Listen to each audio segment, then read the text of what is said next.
you always been a big lad? Yes, I have, yeah. Naturally big, yeah. What were you like at school? Very big built, very fat, chubby, over my frame.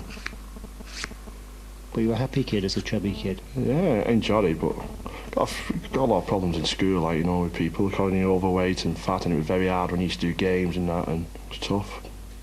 So you got bullied at school because you were a chubby lad? Yeah, I did, yeah, I got bullied a bit, yeah.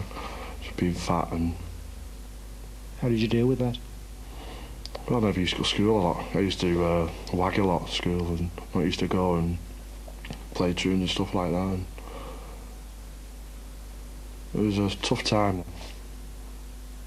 And when did you stop being a chubby lad? Got to about 18, 19, and I started bodybuilding, then started training with my dad.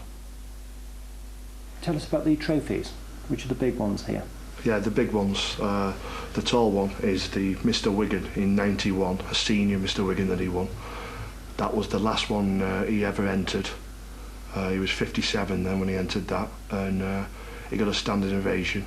That was in 91, and this is the Mr. Pemberton. This was a couple of weeks before. That was another senior event he won. And that was the last time he entered as a bodybuilder competing. So he's still a champion when he's 57 then? Yeah, he was 57. He was a good age. He was still in good shape as well at that age. What was it like being married to a mad keen bodybuilder for 45 years? Well, I was always in the background. I left him to it. Always. I had a lot of children to look after. So was that being supportive then? Well, tell you the truth, I hadn't got time to support him because he had 7 children altogether. Then he had 5 living. I had to cope with his food, preparing food, and that by the time I messed about, he was there and come back with a trophy every time in the bag. I knew when the bag was up. It's like Mr. Brown when he comes in with that box. Well, Jim used to do that with the trophies. The Chancellor of the... Yeah, he used to be, that's what I used to call him, Chancellor. Was that a nice time in the house then when he came? Yeah, that was the best time of the town because I knew he'd brought something home, and it was regular. So Beryl, what do you think of Milado here going in for the bodybuilding? I'm as proud as Punch because I want him to achieve something what his dad wished for. I'll be satisfied if he does get the world. That's the satisfaction I'll have because his dad wanted a lot of hard work yet for that. Well, you're going to be pushed. Yeah, a lot of hard work. I'm going to push him as high as I can.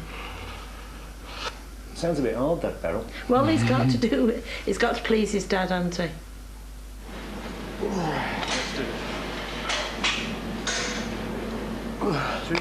Two more. Nice and deep. Squeeze them in. I only decided to go in for competitions when we found out that my dad had cancer. He was near the 17 stone mark, and at the end he went down to about 10 stone before he died. Did he talk to you about you taking up the bodybuilding? He did. He was very pleased. He was very pleased that I was going to enter a show. He was made up and he couldn't wait for the actual show, and I dieted down, and he was over the moon. He was. What happened when you did win? What did you do? As soon as I came off stage, I rang him up straight away and I told him that I won, and he started crying, and he just said, "Come home and bring the trophy," and then that's what I did. I just got in the car and come straight home and showed him, and he was just delighted. He was crying and he was upset. He was brilliant, but it's upset to see him, you know, deteriorate so much. But the look on his face was brilliant. It took all the pain and all the morphine and that he was taking to get rid of the pain, and that was the best feeling ever, seeing him smile and being upset. And you'd given him that? I did, yeah, and I was so pleased with it. Squeeze it up. Come on, mister, let's go. Did Paul help you during that time?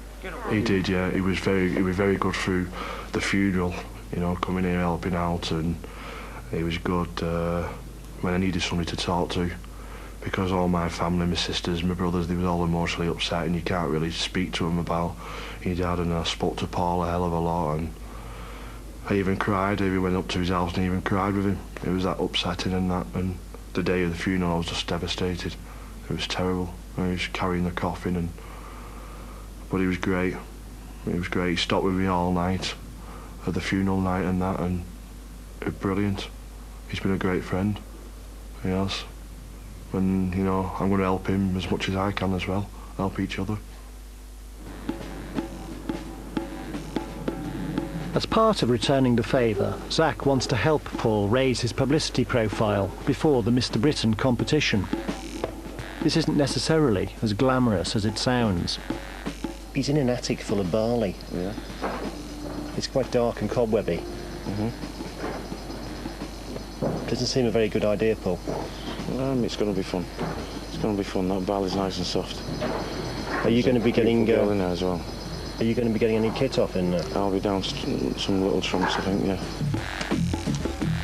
Just go up that way, just go away from me, very slightly, please. So that foot's further around that way. That one's further back there, yeah? But, so you put some, right, twist now. That's it. That's better. Right. That's it. That's the end of that. Can I swap? What are you going to do with the pictures? Make a portfolio. Is there a market for this type of thing in Amsterdam? Let's hope so. He's got a rope out now. Your protégé's already black and blue after that woman stood on him, and now he's got a rope out. Shouldn't we do something?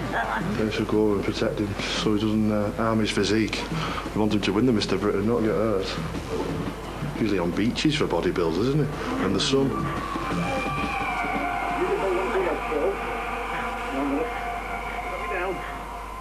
Do you see as much of Paul as you would like?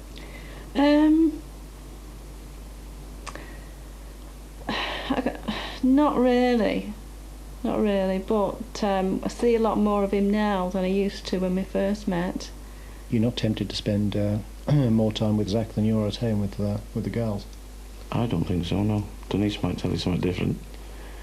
But no. The hours of work are quite long at times. They might spread through 15 or 16 hours of a day. That's where I do miss out on seeing Laura and Denise at times, but when we are together, life's good.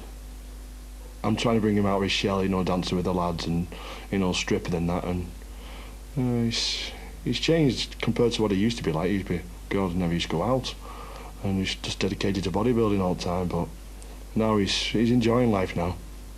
He's great. He certainly is.